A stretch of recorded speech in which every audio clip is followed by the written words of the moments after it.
The warnings coming out of Tehran are now arriving on two fronts simultaneously, and both of them are designed to land in the same place. The first came from the water. The IRGC Navy claimed it forced a US warship to alter course inside the Strait of Hormuz after issuing a direct warning, a claim the US has not confirmed. No footage has been released. The US Navy has not publicly confirmed the claim.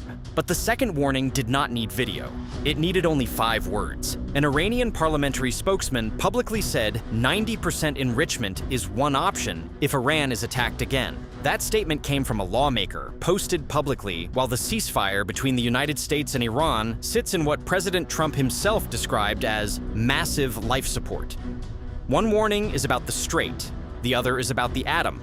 And together, they amount to one of the sharpest escalations in Iranian messaging since the war began. But to understand why both landed on the same day, you have to look at what happened on each front separately. According to the IRGC Navy, Iranian forces are closely monitoring all military movements across the Gulf and will not allow any violation of Iran's territorial waters. The claim about the warship says a US vessel was warned and subsequently changed course inside Hormuz. Iran has not provided evidence of the encounter. CENTCOM has not commented on it. This is not the first time Iran has claimed to have confronted American naval assets in the Strait, and previous claims have been denied by US officials. But each time the claim is made, it reinforces the message Tehran wants, circulating through every shipping lane and naval command center watching the Gulf. Iran is trying to project that its forces are present, active, and ready to confront American warships inside the corridor both sides are trying to shape. Then came the nuclear dimension. Iranian lawmaker Ebrahim Rezaei, a parliamentary spokesman, posted on X that one of Iran's options in the event of another attack could be 90% enrichment. He added that the matter would be reviewed in parliament. 90% enrichment is generally considered the threshold for weapons-grade uranium. It is the number widely treated as the weapons-grade threshold in the long-running nuclear dispute over Iran.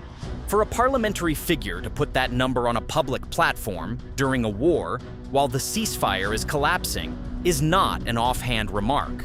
It is a signal that is designed to reach Washington, Tel Aviv, and every capital tracking this conflict. The claim has not been independently verified as formal government policy, and a parliamentary spokesman is not the same as the Supreme National Security Council, but the signal is now in the public record. The nuclear warning does not arrive in a vacuum. Before the war, international monitors believed Iran held roughly 400 kilograms of uranium enriched to around 60% purity, already a short technical step from weapons-grade levels. Reuters reported that US intelligence assessments said Iran's nuclear program could not be meaningfully degraded unless that material was removed, neutralized, or destroyed. But Tehran insists the nuclear file should only be discussed in later phases of negotiations, after the war formally ends and sanctions are lifted. Washington wants the opposite: immediate restrictions, immediate stockpile removal, and an end to domestic enrichment. The gap between those two positions is what the ceasefire was supposed to bridge. Instead, it is the gap that is breaking the ceasefire apart.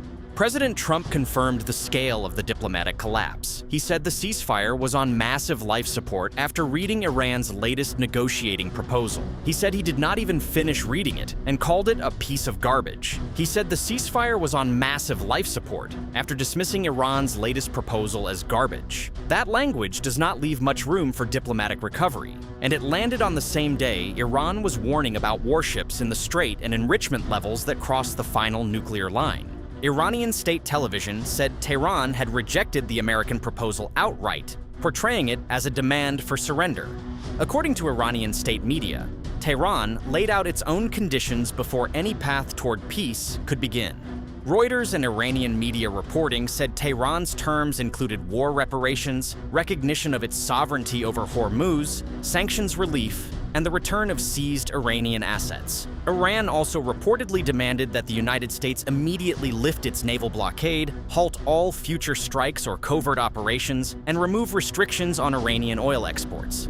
Those demands have not been independently verified at wire level and should be treated as the Iranian negotiating position as reported by state media rather than a confirmed diplomatic document. Iranian government spokesman Esmail Baqaei accused the United States of trying to impose unreasonable and excessive demands while dictating the terms of negotiations. He said Iran's position was rooted entirely in defending national sovereignty, regional stability, and the interests of the Iranian people. "Whenever we are forced to fight, we will fight," baqaei said, while stressing that Iran remains open to diplomacy if negotiations are conducted with fairness and mutual respect. He rejected suggestions that Iran's conditions were confrontational and said Tehran's response through mediators was measured and justified. The nuclear dispute sits at the center of everything. Without an agreement on enrichment, there is no deal. Without a deal, there is no end to the war. Without an end to the war, any real reopening of Hormuz stays out of reach.